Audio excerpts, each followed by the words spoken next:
Big boss ನೋಡ್ತಿದ್ದೀರಾ season 12. ಯಾಕೆಂದ್ರೆ ಇಷ್ಟು ಸೀಸನ್ ಅಲ್ಲಿ ಈ ಸೀಸನ್ ಮಾತ್ರ ಸೂಪರ್ ಆಗಿದೆ. ಯಾಕೆಂದ್ರೆ ಬಿಕಾಸ್ ಆಫ್ ಗಿಲ್ಲಿ ಅವ್ರು ಬಂದಾಗಿಂದ ಸಿಕ್ಕಾಪಟ್ಟೆ ಕಾಮಿಡಿ ಎಂಟರ್ಟೈನ್ಮೆಂಟ್ ಯಾರು ಕೂಡ ಇಷ್ಟಲ್ಲಿ ಮಾಡಿರ್ಲಿಲ್ಲ. ಹೋದ್ ಸೀಸನ್ ಅಲ್ಲಿ ರಜತ್ ಅವ್ರು ಮಾಡಿದ್ರು. ಅವರು ಬಿಟ್ಟಾದ್ಮೇಲೆ ನೆಕ್ಸ್ಟ್ ಗಿಲ್ಲಿ ಅವರು ನಡ್ ಬಂದಿರುವಂತ ದಾರಿ ಎಷ್ಟೋ ಮಿಡಲ್ ಕ್ಲಾಸ್ ಅಂತ ಅವರಿಗೆಲ್ಲ ಸ್ಫೂರ್ತಿ ಅಂತ ಹೇಳ್ತೀವಿ. ಎಷ್ಟಾದ್ರೂ ಬಡವ್ರ ಮಕ್ಕಳು ಗೆಲ್ಬೇಕು, ಬಡವ್ರ ಮಕ್ಕಳು ಬೆಳಿಬೇಕು ಅಂತ ಹೇಳ್ತೀನಿ. ಮತ್ತೇನಪ್ಪ ಅಂದ್ರೆ ಗಿಲ್ಲಿ ಗೆದ್ದ ಅಂದ್ರೆ ಇಡೀ ಕರ್ನಾಟಕ ಜನತೆ ಅವ್ರು ಇವಾಗ ಗೆದ್ದಿಲ್ಲ, ಎಷ್ಟೋ ಕರ್ನಾಟಕ ಜನದ ಮನಸ್ಸನ್ನು ಗೆದ್ದಿದ್ದಾರೆ ಅಂತ ಹೇಳ್ತೀನಿ. ಮತ್ತೆ ಗಿಲ್ಲಿ ಅವರು ಇನ್ನೂ ಒಳ್ಳೊಳ್ಳೆ ಕಾರ್ಯಕ್ಕೆ ಅವರು ಎಷ್ಟು ಸಿಂಪಲ್ ಲೈಫು ಎಷ್ಟು ಚೆನ್ನಾಗಿ ಲೀಡ್ ಮಾಡ್ತಾರೆ. ಮತ್ತು ಅವ್ರು ಯಾವತ್ತೂ ಕೂಡ ತಾನು ಬೆಳೆದು ಬಂದಿರೋಂಥ ಕಷ್ಟನ ಯಾರು ಕೂಡ ಮುಂದೆ ಹೇಳ್ಕೊಂಡು ಕಣ್ಣೀರು ಹಾಕಿರೋ ಅಂತ ಆಗಲಿ ಸಿಂಪತಿ ಅಂತ ಅವ್ರು ಯಾರ ಹತ್ರನೂ ಗಿಟ್ಟಿಸ್ಕೊಂಡಿಲ್ಲ. ಇದೊಂದು ನಮಗೆ ತುಂಬ ಹೆಮ್ಮೆ ಇದೆ. ಥ್ಯಾಂಕ್ ಯು, ಎಲ್ರಿಗೂ ನಮಸ್ಕಾರ. ದಯವಿಟ್ಟು ಗಿಲ್ಲಿ ಅವ್ರನ್ನ ಗೆಲ್ಲಿಸಿ. ನನ್ನ ಗೆಳೆಯ ನೀನು ಒಬ್ಬನೇ ಮಾತಾಡ್ತಿದ್ಯಾ, ನಾನು ಬಂದೆ ಇರು ನಮ್ಮ ಗಿಲ್ಲಿ ಅಣ್ಣನ ಬಗ್ಗೆ ಮಾತಾಡೋಕ್ಕೆ. ಸರಿ ಆಯ್ತು ಮಾತಾಡಪ್ಪ. ಗಿಲ್ಲಿ ಅಣ್ಣನ ಬಗ್ಗೆ ಮಾತಾಡ್ತಿದ್ದೀವಲ್ಲ, ಗ್ರೇಟ್ ಕಣ ನಾವು. ಎಲ್ರಿಗೂ ನಮಸ್ಕಾರ. ಇಷ್ಟ ತನಕ ನನ್ನ ಫ್ರೆಂಡ್ ಹೇಳ್ದ ಗಿಲ್ಲಿ ಅವ್ರ ಹಂಗೆ ಹಿಂಗೆ ಅಂತ. ಬಟ್ ಗಿಲ್ಲಿ ಅವ್ರ ಬಗ್ಗೆ ಮಾತಾಡ್ತೀವಿ ಅಂದರೆ ಅವ್ರ ಹೆಸರಿಗೆ ಒಂದು ಗೌರವ ಅನ್ನೋದಿದೆ, ಅದನ್ನ ಬಿಟ್ಟು ಮಾತಾಡೋಕ್ಕಾಗಲ್ಲ. ಗಿಲ್ಲಿ ಅಂದರೆ ಗಿಲ್ಲಿ ಕರ್ನಾಟಕದ ಮನೆ ಮಗ ಅಂತಲೇ ಹೇಳ್ಬೋದು. ಇಷ್ಟು ಸೀಸನ್ ನಾವು ಕೂಡ ಬಿಗ್ ಬಾಸ್ ನೋಡಿದ್ದೀವಿ, ಆದರೆ 12ರಲ್ಲಿ ನಕ್ಕಷ್ಟು ನಾವು ಯಾವ ಸೀಸನಲ್ಲೂ ನಕ್ಕಿಲ್ಲ. ಎಷ್ಟೇ ಅಫಿಷಿಯಲ್ ಆಗಿ ಅನೌನ್ಸ್ ಮಾಡಿರ್ಬೋದು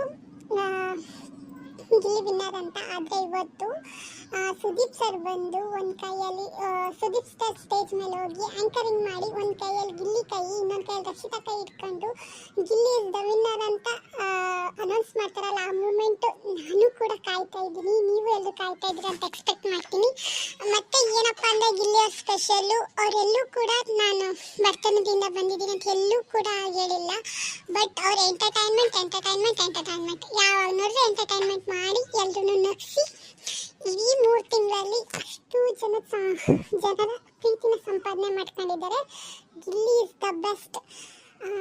ಮಿಕ್ಕವ್ರ ಬಗ್ಗೆ ಇನ್ನೆಲ್ಲರೂ ತುಂಬ ಚೆನ್ನಾಗಿ ಆಡಿದ್ದಾರೆ. ರಘುವಣ್ಣ ಆಗಿರ್ಬೋದು, ರಕ್ಷಿತಾ ಆಗಿರ್ಬೋದು, ಕಾವ್ಯ ಆಗಿರ್ಬೋದು, ಅಶ್ವಿನಿ ಮೇಡಮ್ ಆಗಿರ್ಬೋದು, ಧನುಷನ್ ಆಗಿರ್ಬೋದು, ಅವರು ಆಲ್ಮೋಸ್ಟ್ ಸೂಪರಾಗಿ ಆಡಿದ್ದಾರೆ. ಆದರೆ ಎಂಟರ್ಟೈನ್ಮೆಂಟ್ ಪರ್ಪಸ್ ಬಂದರೆ ನಾನು ಮಾತ್ರ ಗಿಲ್ಲಿಗೆ ಓಟ್ ಹಾಕೋದು. ನೀವು ಯಾರಿಗೆ ಓಟ್ ಹಾಕ್ತೀರ ಅಂತ ದಯವಿಟ್ಟು ಕಮೆಂಟ್ ಮಾಡಿ ತಿಳಿಸಿ, ಮತ್ತು ನಿಮಗೆ ಯಾರು ಗೆಲ್ಲಬೇಕು ಅಂತಲೂ ತಿಳಿಸಿ. ಮತ್ತು ಆದಷ್ಟು ನಮ್ಮ ಚಾನಲ್ ಸಬ್ಸ್ಕ್ರೈಬ್ ಮಾಡ್ಕೊಂಡು ನೋಡ್ಕೊಳ್ರಿ ಅಂತ ಹೇಳ್ತಾ ಮತ್ತೆ ಸಿಗ್ತೀವಿ ಮುಂದಿನ ವಿಡಿಯೋದಲ್ಲಿ. ಎಲ್ರಿಗೂ ನಮಸ್ಕಾರ, tata, bye bye. Twinkle twinkle little star, Gilli is a superstar. ನಾವಿರೋದೆ ಹೀಗೆ, ಹಾಕೋದು ಮತ್ತು ಓಟು ಗಿಲ್ಲಿಗೆ. Twinkle twinkle little star, Bigg Boss winner Gilli star.